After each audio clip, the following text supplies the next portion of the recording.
여러분, 이번에 한국에 교황이 왔다 간 것 다 뉴스를 통해서 알고 계실 겁니다. 과연 교황이 한국에 왔다 감으로 그 효과가 어느 정도일까? 그 한 예를 들면은 우리 타고 다니는 자동차 중에 한국 기아 회사에서 만든 소울이라는 조그마한 차가 있습니다. 교황이 방황 중에 방탄 처리가 되지 않은 검소한 자동차를 타고 싶다 그래가지고 고른 차가 바로 기아 자동차 소울이라고 합니다. 그런데 실제로 교황 한국에 와서 기아 소울 차를 타고 창문을 열고 손을 들고 TV에서도 나왔는데 그 효과가, 광고 효과가 많이 있었나 봅니다. 아마 소울의 주요 판매 시장이 북미인데 한 80%가 미국에서 아마 팔리는가 본데, 이번 기회에 이번 계기를 통해서 북미, 미국뿐만 아니라 전 세계적으로 기아 소울차가 막대한 홍보 효과를 봤다고 하는데, 실제로 교황이 방문을 앞둔 8월 11일부터 출국한 다음 날인 19일까지 영업 일수 6일간 기아차 소울의 하루 평균 계약 대수가 32.5대에서 약 20대보다 더 많은 62.5%나 증가했다고 합니다. 그러니까 뭐 이런 거 다 숫자가 헷갈리니까 간략하게 기아 자동차는 하여튼 덕본 겁니다. 그것뿐만 아니라 안 그래도 지도자 부재에 갈급한 백성들에게, 시민들에게는 교황 프란시스코가 보여준 그런 모습들, 미디어를 통해서 비춰진 모습들, 그래서 카톨릭에 대한 관심이 더 많아진 것은 사실인 것 같습니다. 그 실제로 한 예를 들면은, 제가 아는 한 청년이 광화문 근처에서 직장 생활을 하고 있는데 카카오톡으로 자기 같은 직장 동료가 무신론자인데 회식 자리에서 이렇게 얘기했답니다. 자기는 교황이 좋대요. 그러면서 이 회사 직원이 하는 말이, 기독교는 너무 이기적인 것 같다. 목사들이 나쁜 짓도 많이 하고 그런데 천주교는 덜하다. 이런 말들을 했다고 합니다. 그러면서 이 믿는 형제가 자기 직장 동료가 그렇게 얘기하니까 그 이야기를 들으면서 참 큰일인 것 같습니다, 목사님. 그래서 무슨 큰일이냐니까, 잘 모르는 무신자들이 천주교로 많이 늘어날 수 있을 것 같다. 그러면서 이 믿는 형제가 저한테 하는 말이, 목사님, 지금 한국 교회 기독교 우리 크리스천들의 신뢰가 바닥입니다. 바닥. 예수 믿고 교회 다니는 사람들에게 신뢰를 줄 수 없다. 믿지 못하겠다. 신뢰가 바닥이다.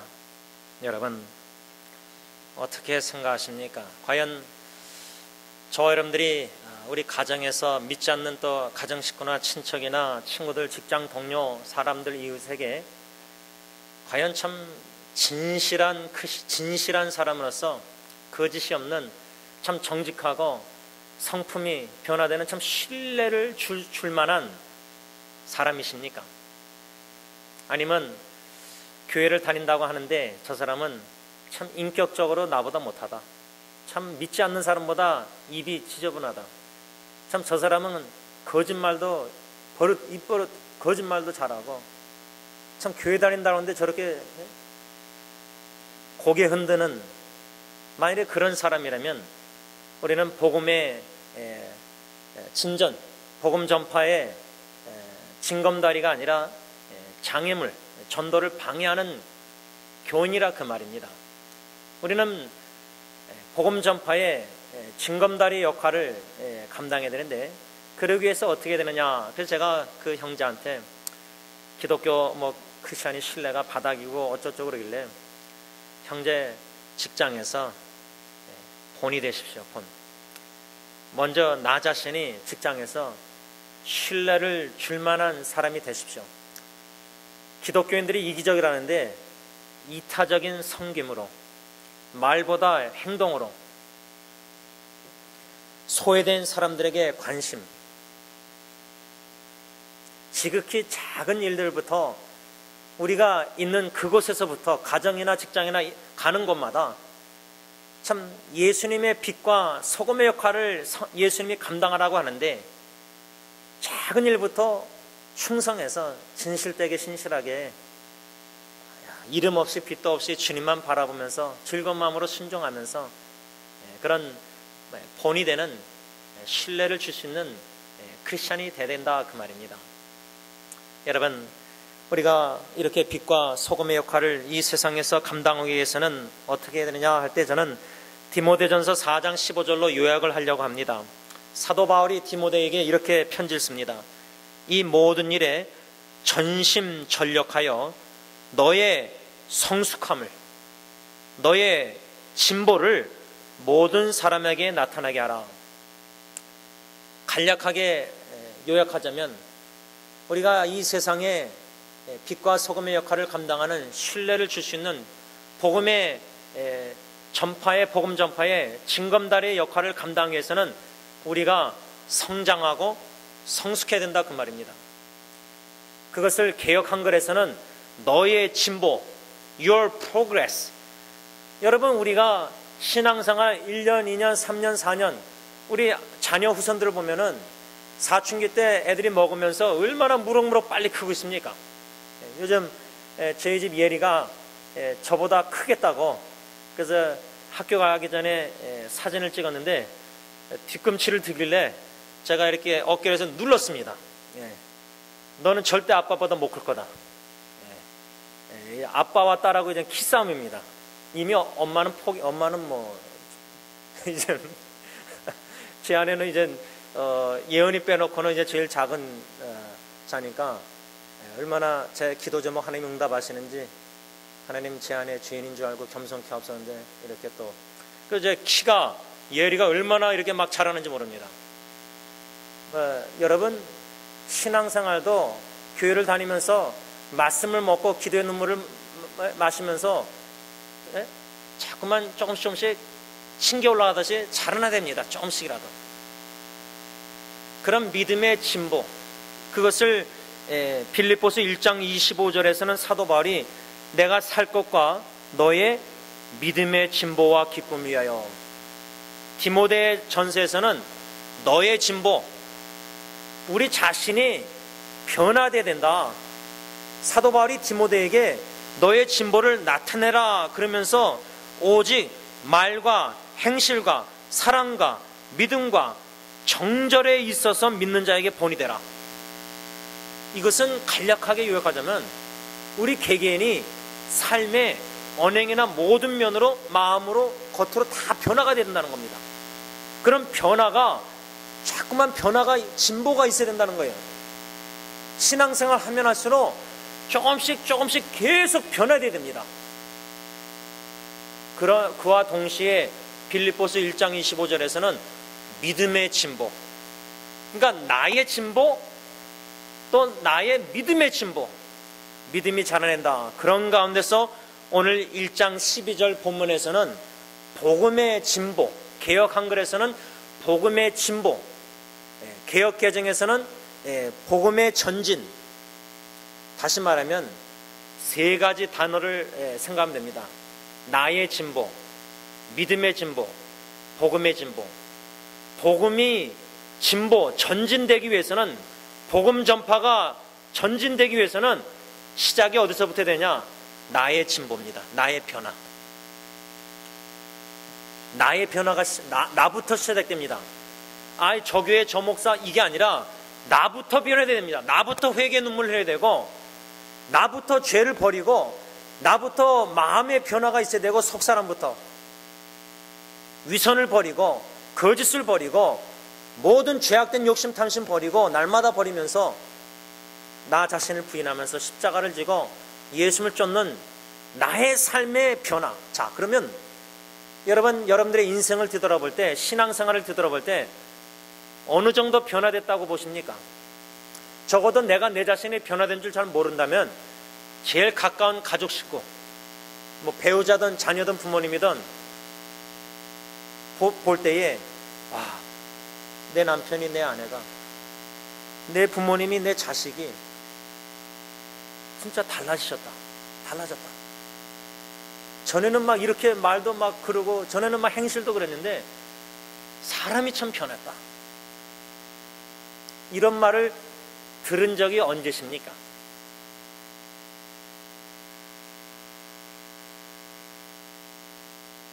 바로 이게 우리의 현 주소입니다.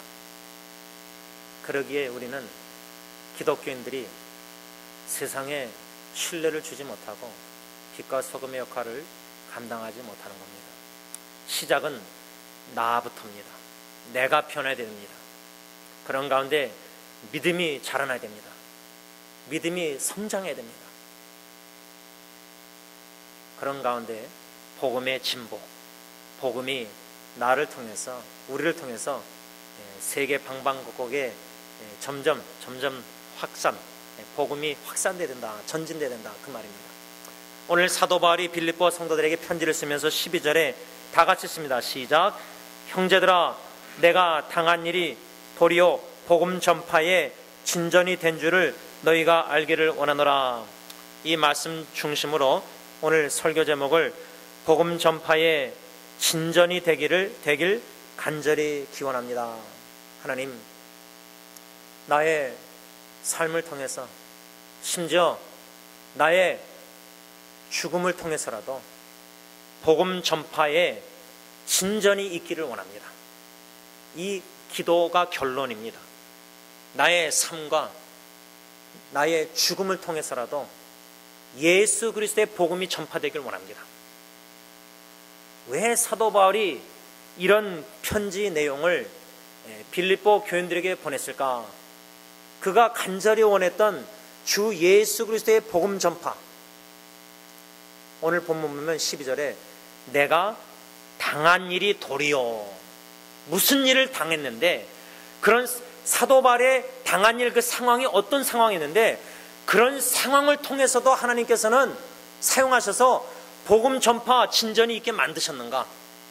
두 가지 중에 오늘 딱 한 가지를 생각할 텐데, 그 생각하고자 하는 것은 사도 바울이 당한 일이 뭔가, 이 말씀을 우리가 묵상할 때 지금 내가 당한 일, 사도 바울과 같이 똑같은 일은 아닐지라도 지금 내가 당한 일이 힘들고 어렵고 괴롭고 고통스럽고 질병과 동서남북을 봐도 아무 문제 해결점이 안 보이는 너무나 힘든 상황에 놓였을 때 이 상황을 통해서도 어떻게 하나님이 복음 전파 진전이 있게 하실 것인가, 이런 기도 제목, 기대감을 가지고 돌아갈 수 있는 오늘 이 아침이 될 수 있기를 바랍니다. 바울이 당한 일 구체적으로 13절 다 같이 읽습니다. 시작. 이러므로 나의 매임이 그리스도 안에서 모든 시위대안과 그 밖의 모든 사람에게 나타났으니, 여기 보면은 13절에 사도 바울은 나의 매임, 이 말은 뭐냐? 바울이 당한 일은 나의 매임, 즉 감옥, 나는 지금 감옥에 갇혔다. 내가 당한 일은 지금 감옥에 갇혔다. 하나님의 종으로서, 이방인의 사도로서 주 예수 그리스도의 복음을 전파하다가 감옥에 갇혔다. 로마 감옥, 자기가 당한 일이 지금 감옥에 갇혔는데, 놀라운 것은 그 감옥에서, 그 옥중에서 빌립보서라는 편지를 빌립보 교인들에게 지금 쓰고 있는 과정인데, 상황인데, 어떻게 나는 너희들을 생각할 때마다 하나님께 감사한다. 나는 너희들을 위해서 간구할 때마다 항상 기쁘다. 상황이, 당하고 있는 일이 감옥인데, 동서남북 다 갇혔는데, 나는 매였다. 지금 감옥에 매였다. 그리고 시대 군인들이 자기를 지키고 있다. 여러분, 요번에 참 억울한 일 하나 보셨죠? 딴 나라 사람도 우리가 관심 있게 보지만 한국 분이 55세쯤에 제가 보니까 자기 딸을 방화, 수양관에서 방화했다고 해가지고 프로스큐를 검찰 쪽에서 에비던스 증거를 대가지고 감옥에 50대 중반에 갇혔다가 자기 딸 아버지가 그냥 죄인으로 그렇게 된 거예요. 그래가지고 24년 만에 풀려났어요. 그러니까 79세, 지금 원로 목사님 똑같은 나이에 풀려난 거예요. 그리고 어저께 한국 뉴스 보면서 젊은 55세 때인가 그때 사진하고 이게 머리가 하얘져가지고 나오셨는데 이 종이를 대고 읽으시는데 이렇게 뭐라 그러다 이 세상에 이렇게 억울한 일이 어딨냐. 억울한. 여러분 50대 중반에 감옥에 억울하게 그것도 자기 딸을 자기가 죽였다. 아버지가 사랑하는 딸인데 우울증에 있었나 봐요. 그 딸이 그 방화를 했다 그래가지고 에비던스 뭐 빨간 거 묻어있는데 그게 이제 과학이 발달하면서 검사해보니까 그게 증거가 충분하지 않다 그래서 풀려난 거예요. 여러분 감옥에서 24년을 죄송하지만 썩어가지고 79세에 지금 나왔습니다. 거의 80에 나왔어요. 뭐 아무리 연방 나라 고소해가지고 돈이 아무리 많이 나와도요 79세이십니다. 자기 딸 죽은 것도 아버지가 엄청날 텐데 아버지가 죄인으로 몰려가지고 감옥에 24년 썩은 거예요. 그 심정 우리 이해 못합니다. 상상만 해도 야 어떻게 그럴 수가 있는가. 그러니까 여러분 지금 미국에 세계에 다 그러겠지만 미국같이 그렇게 잘된 이렇게 나라도요 법정이 그래도 좀 낫다는 완전한 공의가 없잖아요. 저스티스가.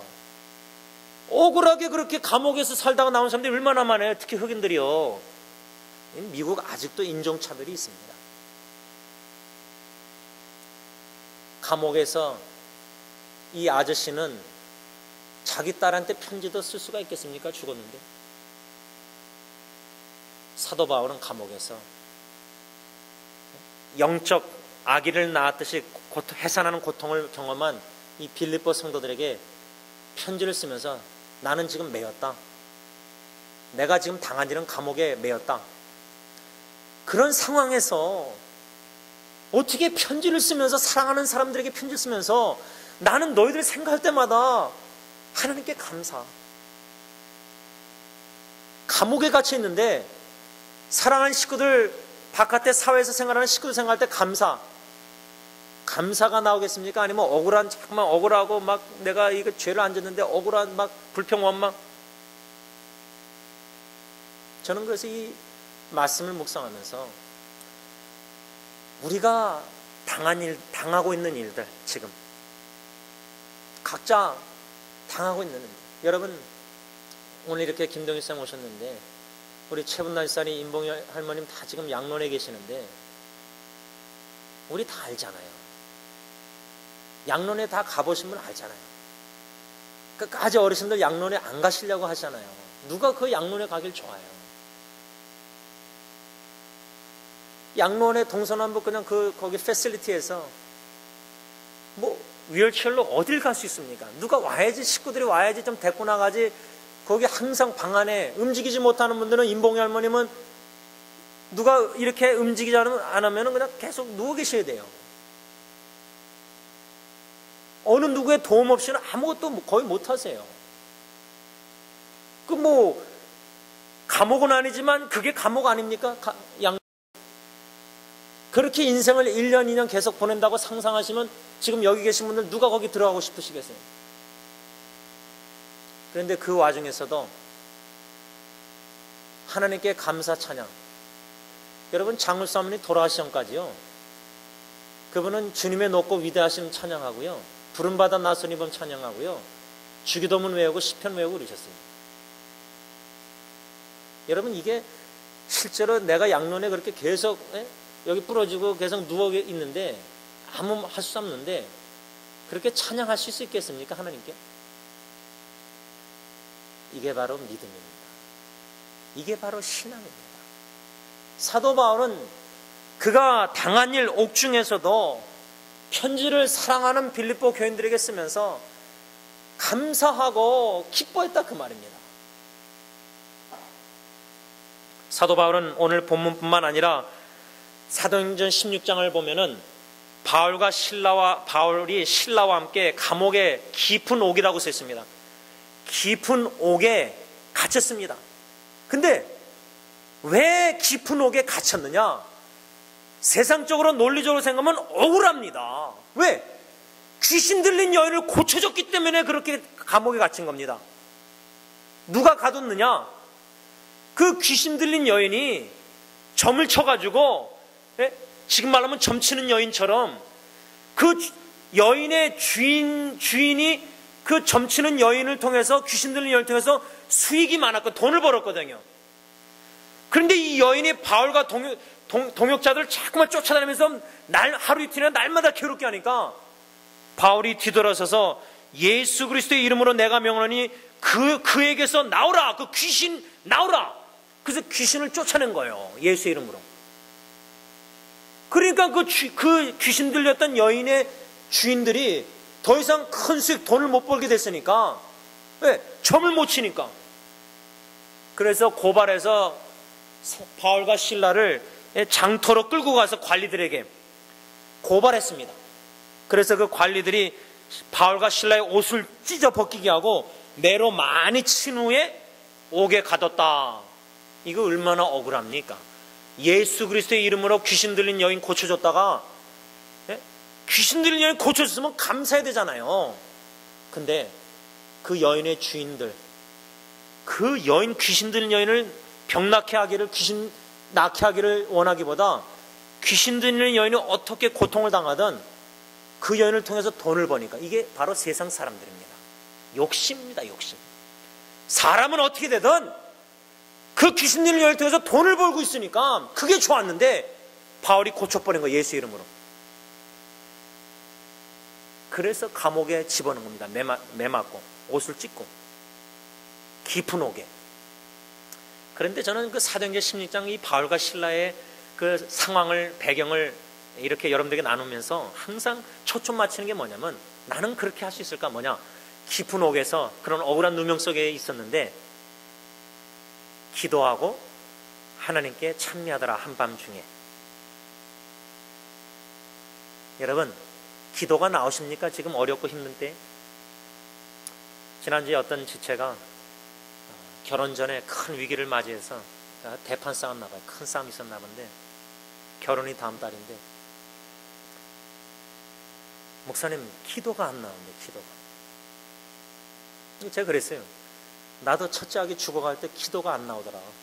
그런데 많은 사람들이, 교회 식구들이랑 식구들이 기도해 줬다. 나는 기도가 안 나오는데 사랑하는 공동체 식구들이 더 나가서 예수님이 하나님 우편에서 나를 위해서 기도하고 계신다. 히브리서 말씀.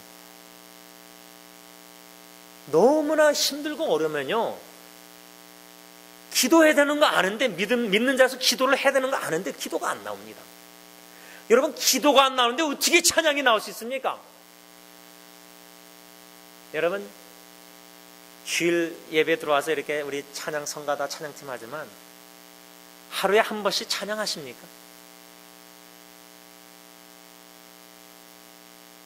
그냥 저절로 막 찬양하고 싶어서 찬양이 나옵니까? 샤워하다가도, 운동하다, 운전하다도 찬양이 나오십니까? 자연스럽게 나오십니까? 찬양하고 싶은 마음이 있으십니까? 있으셨어요, 지난주에? 제가 그 지체에게 우리가 상황을 당하고 있는 일, 지금 힘들고 어렵고 당하고 있는 그 상황, 당하고 있는 일을 초점 맞추면요, 감사, 기쁨, 찬양 있을 수가 없습니다. 오히려 뭐가 있죠? 불안, 두려움, 걱정, 근심, 불평, 원망, 이게 우리의 본능입니다. 감사가 아닙니다. 그런데 바울, 오늘 본문에서 또 사도행전 16장에서 어떻게 깊은 옥 감옥에서 감사, 기쁨, 찬미, 찬양이 있었을까? 하나님의 하나님 되심을 알고 믿고 있었기 때문입니다. 믿음. 이게 진정한 믿음입니다. 믿음이라는 것은 육신의 눈으로 보는 대로 걷는 게 아닙니다. 보는 대로 사는 게 아니에요. 내가 지금 육신의 눈으로 보는 상황은 감옥처럼 동서남북 같은 문제 해결점이 지금 사업 직장 안 보이고 자녀 식구들 여러 가지 이런 문제들 해결점이 안 보이고 육의 눈으로 볼 때마다는 불평, 원망, 걱정, 근심, 불안한 두려움밖에 없습니다. 외로움, 낙심, 절망. 그런데 상황과 사람을 육의 눈으로 바라보는 게 아니라 믿음의 눈으로, 영의 눈으로 하나님을 바라보는 겁니다. 하나님. 지난주 에레미야 새벽기도 때 묵상하면서 에레미야서를 대신 기록한 바룩이라는 한 인물, 우리가 그 사람 이름도 잘 몰라요. 근데 그 사람이 글을 적어내려가면서 불러주는 대로 에레미야 선자가 하나님의 심판의 메시지를 불러 적는데 재난, 칼로, 바벨론 칼로, 이런 심판의 메시지를 적어 내려가면서 고통의 슬픔을 더하시고 탄식에 지쳐 평안함이 없습니다. 얼마나 그럴 수밖에 없습니까, 상황이. 그때 하나님이 에레미야 선지자를 통해서 위로하셨는데 첫 번째 위로의 말씀이 뭐냐? 하나님이 나는 심기도 하고 뽑기도 하고 세우기도 하고 헐기도 한다. 아니, 위로의 말씀이 왜 이렇게 알쏭달쏭 어려운 말씀입니까? 왜 바룩이라는 인물에게 하나님은 위로하신다면서 왜 그런 말씀을 하셨는가? 나는 주권자다.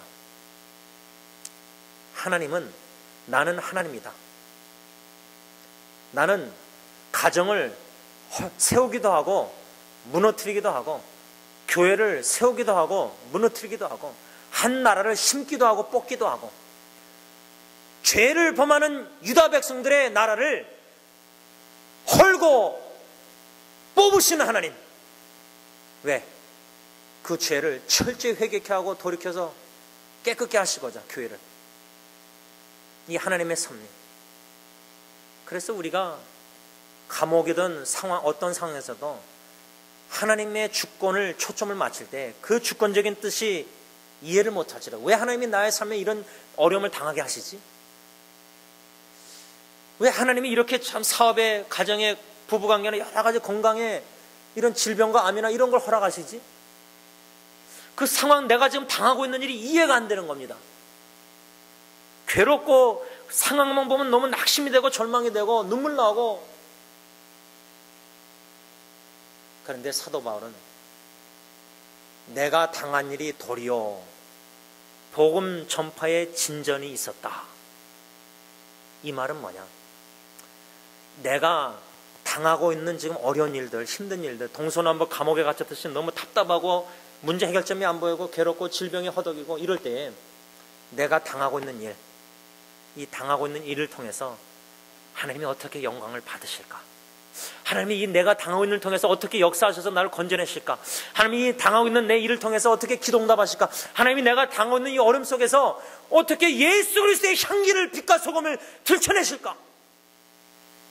우리가 당한 일을 접할 때에 아이고 죽었거나 걱정, 의심, 염려가 아니라 이 역경과 어려움을 통해서 오히려 기회로 삼고 이 질병과 고통 속에서 어떻게 하나님이 영광을 나타내시고 능력을 나타내시고 나를 통해서 영광을 받으실 것인가? 여러분, 그래서 신앙을, 우리가 믿음을 점검할 때 두 가지로 점검할 수 있어요. 한 예를 들면 내가 지금 당하고 있는 일들 한번 생각해 보세요. 내가 지금 어려운 일들, 질병과 고통, 여러 가지 어려운 일들, 어려운 일을 처음에 당했을 때, 아니면 지금도 이 설교를 들으면서 이 당한 일을 통해서 여태까지 나는 너무나 힘들고 어렵고 상황만 바라보면 막 낙심 절망되고 불평 원망 나오고 감사 기쁨 이런 거 기도도 안 나오고 막 죽겠고 막 이랬는데 오늘 말씀을 받고 생기는 기도 제목이 주시는 은혜가 사도 바울도 감옥에 갇혔는데 억울하게 하나님께서 오히려 그 상황을 통해서, 당한 일을 통해서 복음 전파 진전이 있게 만드셨다. 그러면 나의 당한 일을 통해서 이해를 못하고 억울하고 참 여러 가지 힘들지만 하나님을 바라볼 때 하나님 이걸 통해서 어떻게 역사하셔서 나를 통해서 예수 그리스도 복음이 전파될 건가? 하나님은 어떻게 기쁘시게 할 수 있을까? 이 상황을 통해서 어떻게 전도할 수 있을까? 이런 질문을 던져야 되지 않냐 그 말입니다. 특별히 저는 질병과 고통 속에 허덕이는 우리 교회 식구들을 생각할 때 암으로 질병 중에 고통을 당했던 존 파이퍼라는 목사님이 계시는데, 그분이 쓴 책이 아주 얇은 책이 있는데 자기 암 경험인데 제목이 당신의 암을 허비하지 마십시오. 제목이 당신의 암을 허비하지 마십시오. 이 책 제목을 여러모로 적용할 수 있습니다. 나의 질병을 허비하지 말아야 되겠다. 내가 지금 당하고 있는 고통스러운 상황을 허비하지 말아야 되겠다. 기회로 삼아야 되겠다. 하나님께 영광 돌리는 기회로 삼아야 되겠다. 복음 전파의 진전이 되는 기회로 삼아야 되겠다. 계기로. 여러분, 많은 사람들이 암이 걸렸다 진단을 의사에게 받으면요, 한 3가지 정서적 단계 반응이 있다고 합니다. 첫째는 초기 반응 단계는 암을 진단받은 지 일주일 이내에 부정, 나는 아니야. 이거 의사가 나 잘못 진단했을 거야. 이거 내가 암일 리가 없어. 부인하는 거예요. 디나요. 또 불신, 의사를 막 불신하게 되고, 여러분, 의사, 저 사람 진짜 돌팔이 의사 때문에 막 의사를 불신합니다. 부정, 불신, 절망, 심한 불안, 이게 바로 암 진단을 받은 사람들 중에 보편적으로 정서적 첫 단계라고 합니다. 2번째 단계는 감정적으로 동요되는 시기라고 하는데, 이 시기 때 환자들은 암이나 특별히 죽음에 대한 생각을 반복적으로 떠오른다고 합니다. 죽음에 대한. 이러다가 내가 죽으면 어떡하지? 우울증, 불안, 불면, 잠 못 이루고, 집중력의 장애, 식욕 부진, 이런 일들이 생긴다고 합니다. 그러다가 마지막 3번째, 암 진단받은 분들의 3번째 단계는 적응 단계. 이젠 받아들이는 겁니다. 내가 암이 걸렸구나. 적응 단계. 치료를 받으면서 이젠 일상생활로 돌아가는데, 보편적으로 암 환자들의 50%에서 70%가 암과 관련해 겪는 어려움 때문에 불면, 불안, 우울, 이런 장애, 우울증, 기분 저하, 의욕 감소, 불면증, 다양한 신체 증상, 이런 거 외에도 죽음에 대한 공포가 몰려온다고 합니다. 또 암 재발과 전이에 대한 불안, 미래의 불확실성에 대한 두려움, 앞으로 닥쳐올 변화와 고통에 대한 걱정, 지나치게 걱정으로 불안증, 피해 망상, 이게 보편적인 다 우리가 겪어야 될 것들입니다. 예수 믿든 안 믿든 다 겪습니다. 그러나 예수 믿는 사람들은 뭐가 달라야 되느냐? 존 파이퍼 목사님은 한 9가지, 당신의 암을 허비하지 말라 9가지를 얘기하는데, 한 5가지만 제가 골라서 여러분들에게 나눕니다. 첫 번째, 한국말로 제가 번역을 했습니다. 첫 번째, 만일 우리의 암이 하나님께서 우리를 위하여 디자인했다는 사실을 믿지 않는다면 우리는 암을 허비할 것입니다. 이게 잘 이해하시기가 쉽지 않으실 텐데, 하나님이 나를 위해서 암을 디자인하셨다. 그 말은 뭐냐면, 암이라는 것이 걸렸을 때에 내가 건강관리를 잘못하고 음식을 잘못 먹고 여러 요소가 있겠죠, 원인이. 근데 무슨 원인으로 암이 걸렸든지 간에 나의 일생에 암이든 뭐든 모든 일어난 일들, 하나님의 주권 속에서 허락이 없이는, 욥이라는 사람도 사탄이 하나님이 허락하셨기 때문에 그렇게 건강도 해치고 자녀 다 주고 그런 겁니다. 하나님의 허락. 그러면 내가 암이 걸렸다 할 때 하나님이 알고 계시고 하나님의 주권 속에서 허락된 암이기 때문에 이 암을 통해서도 하나님이 디자인하셔서 하나님이 아름답게 영광 역사를 이루실 것이다. 하나님의 걸작, 품이다. 이렇게 볼 수가 있습니까? 이렇게 생각해 보신 적이 있습니까? 이 암, 하나님의 디자인 속에 포함된 거다. 이것을 믿지 못한다면 암을 허비할 것이다. 어떻게 허비하죠? 불안, 걱정, 두려움, 공포, 죽음에 그러다가 죽는 거예요. 장례식도 초라하고 하나님의 영광이 안 나타나고 그냥 불쌍히 죽는 거예요. 두 번째, 고린도후서 1장 9절을 보면 하나님의 디자인은 명백합니다. 코테이션. 우리는 우리 자신이 사형 선고를 받은 줄 알았으니 이는 그 이유는 우리로 자기를 의지하지 말고 오직 죽은 자를 다시 살리시는 하나님만 의지하게 하심이라. 암이라는 하나님의 디자인 얼마나 귀합니까? 암을 통해서 나만, 내 힘, 내 건강, 내 능력, 내 돈 의지하던 사람이 이 고린도후서 1장 9절 사형 선고를 받았지만 이는 목적이 뭐냐? 나 자신을 의지하지 말고 오직 죽은 자를 다시 살리시는 하나님만 의지하게 하십니다. 하나님이 의사도 못 고치는 암 말기 환자 이 질병을 통해서 전적으로 하나님만 의지하게 만드시는구나. 이 하나님의 섭리 지혜 역사, 이것을 깨달을 때 암을 허비하지 않고 기회로 삼는다 그 말입니다. 세 번째, 하나님께서 디자인하신 것은 그리스도를 향한 우리의 사랑을 깊게 하시려는 것이다. 저는 이거 확실하게 믿습니다. 경험을 했습니다. 제가 모태신앙으로 신앙생활 하면서, 교회 생활하면서 최고로 하나님의 사랑을 깊이 체험한 적 두 번으로 딱 요약할 수 있습니다. 처음은 1987년 대학부 수련회 때 오병의 역사의 말씀으로 저를 부르셔서 회개 눈물과 감사 눈물, 헌신의 눈물을 흘려서 목사 되겠다고 한 그날 밤, 그때 예수 십자가의 사랑 경험한 거예요. 그 다음 두 번째 최고로 하나님의 사랑 깊이 경험한 거는 첫째 아기 죽는 과정이었습니다. 죽고 나서 뼈가루 뿌리고 오면서 하나님의 구원의 사랑을 찬양했던 그 순간, 인생의 제일 큰 극심한 고통과 위기 속에서 하나님의 사랑의 깊이를 조금이나마 맛봤습니다. 그래서 저는 이 존 파퍼 목사님이 그리스도, 하나님께서 디자인하신 것, 암을 디자인하신 것은 그리스도를 향한 우리의 사랑을 깊게 하시려는 것이다. 깊게. 우리의 사랑이 얼마나 얇습니까? 하나님을 향한 사랑. 그걸 깊게 해주신다. 고통과 고난과 암과 옥중 여러 가지 이런 것을 통해서. 네 번째, 하나님께서는 암으로 하여금 우리 마음에 깊은 사랑과 사람들을 돌보는 마음을 창조하길 원하신다.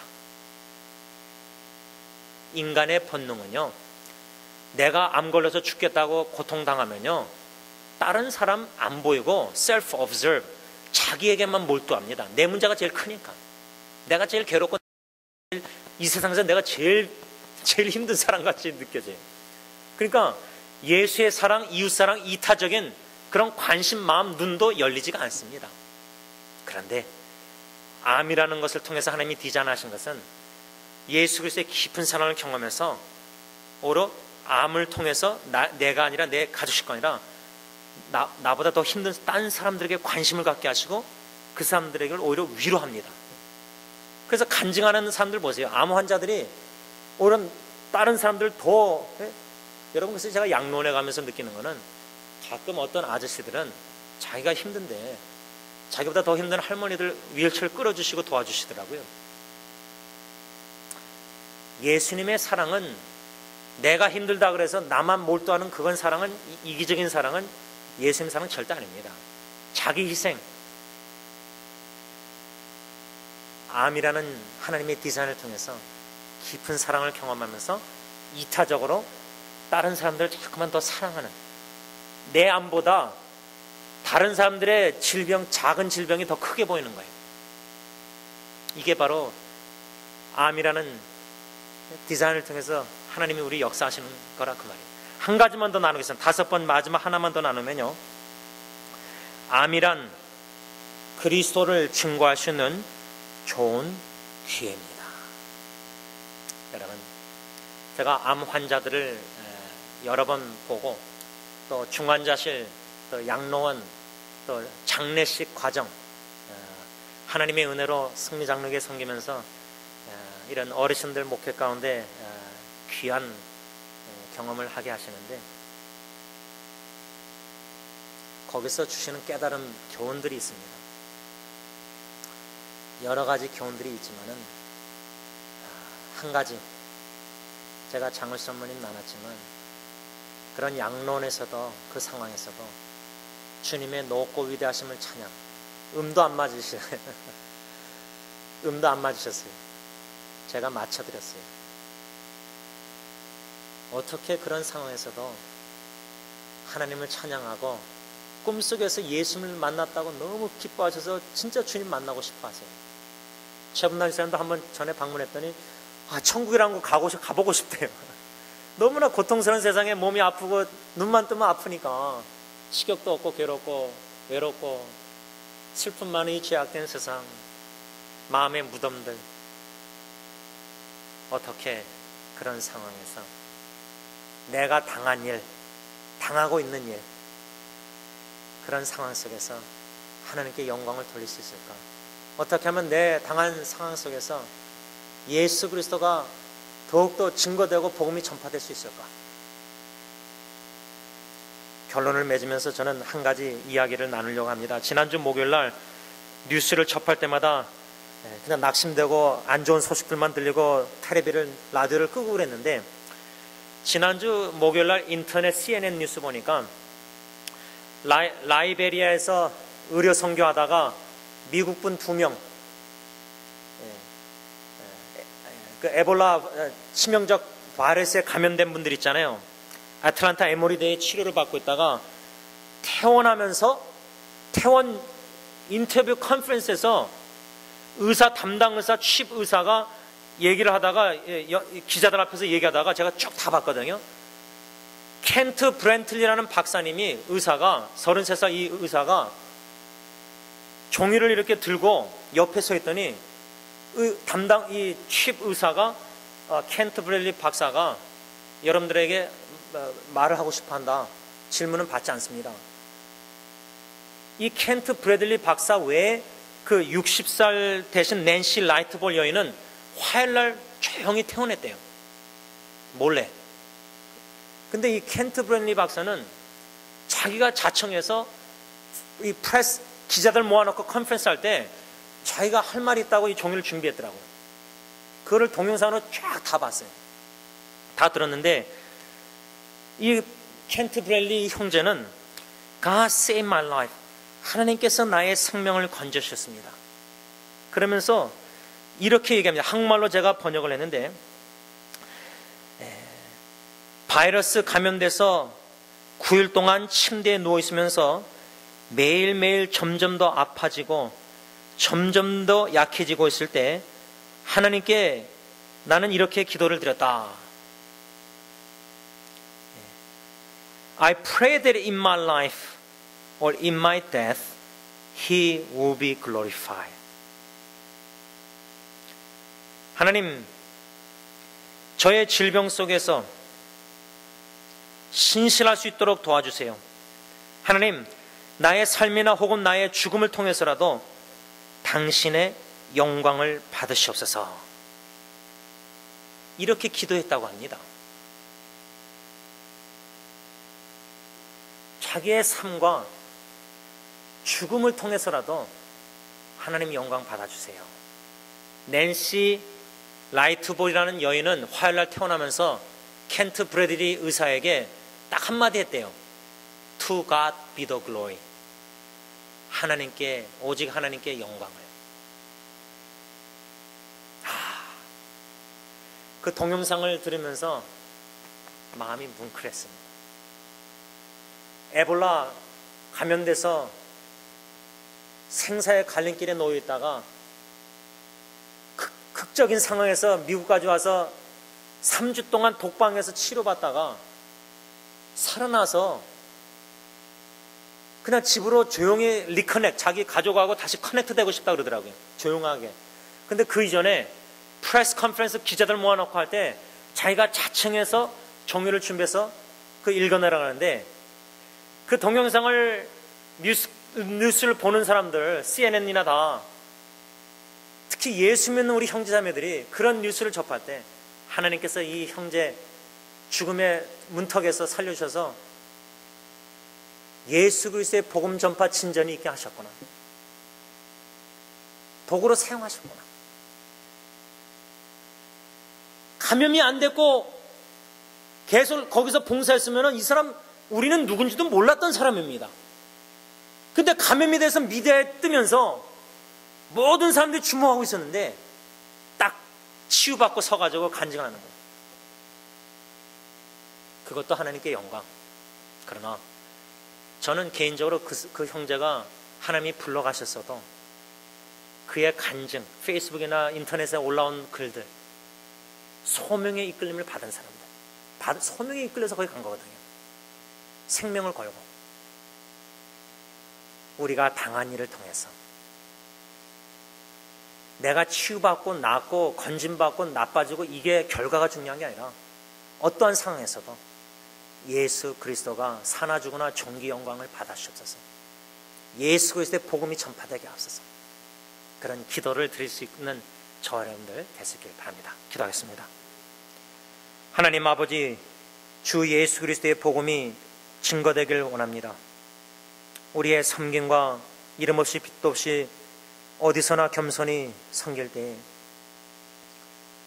내 이름 석자가 드러나는 것이 아니라 예수 그 이름, 존귀한 이름, 하나님은 구원이시다는 그 이름의 뜻, 우리를 죄 가운데서 건져내신 그 예수 그리스도 이름이 존귀 영광 받기를 원합니다. 켄트 브래들리 형제처럼 죽음의 문턱에서도 그 믿음을 잃지 않고 오히려 자기가 힘든 일을 당하면은 소명 부르심을 붙잡는다고 했는데 주님께서 함께 하시사 붙잡게 하시사 견디고 인내하고 참고 소망을 주님께 품을 때 하나님의 주권적인 뜻에서 살려주신 것 감사합니다.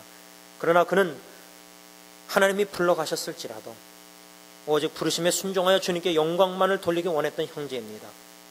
우리가 지금 당하고 있는 일들이 나의 죄 때문에 당하고 있는 일이든 나의 미련함 때문에 당하는 일이든 너무나 억울하게 옥중에 억울하게 당하는 일이든 그 상황 원인이 중요한 게 아니라 이 모든 당하는 일, 하나님의 디자인 걸작품 마스터피스 디자인의 계획에 다 포함되어 있고 이걸 통해서 하나님이 어떻게 하나님의 사랑을 깊이 참게 하시고 하나님의 영광을 하나님만을 의지케 하시고 이 기회를 통해서 어떻게 하나님이 복음의 전진이 전파가 되게 하실 것인지 빛과 소금의 역할을 이렇게 하시는지 기도하고 기대하고 믿음으로 인내하며 견디는 가운데 오직 주님의 말씀과 복음과 그 주 예수 그리스도가 널리 증거되게 하여 주시옵소서. 예수님의 이름으로 기도를 올리옵나이다. 아멘.